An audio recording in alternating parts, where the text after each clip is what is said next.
artinya ada, qidam artinya sedia, baqa artinya kekal pada Allah Ta'ala.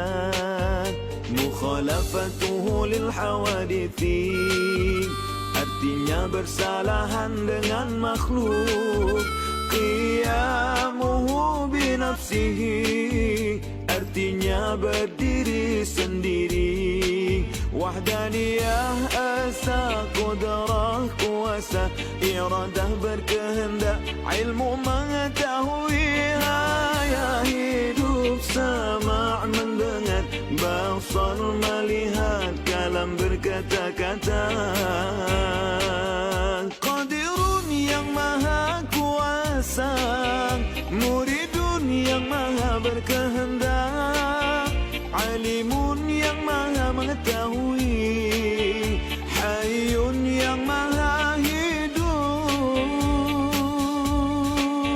sami'un yang maha mendengar, basirun yang maha melihat, mutakallimun yang maha berkata-kata.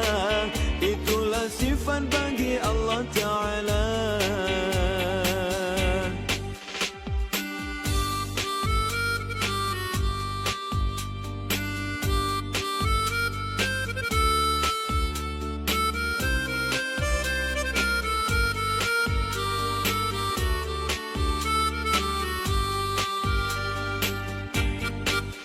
Wujud artinya ada, qidam artinya sedia, baqa artinya kekal pada Allah Ta'ala.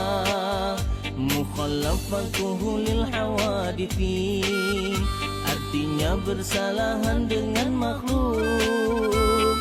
Qiyamuhu binafsihi artinya berdiri sendiri. Wahdaniyah esa, qudrah kuasa, iradah berkehendak, ilmu mengetahui, hayat hidup, sama' mendengar, basar melihat, kalam berkata-kata.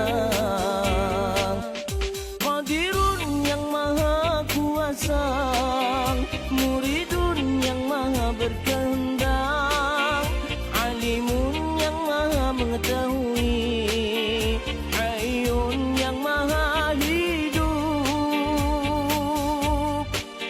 sami'un yang maha mendengar, basirun yang maha melihat, mutakallimun yang maha berkata-kata. Itulah sifat wajib Allah Ta'ala. Itulah sifat wajib Allah Ta'ala. Itulah sifat wajib Allah Ta'ala.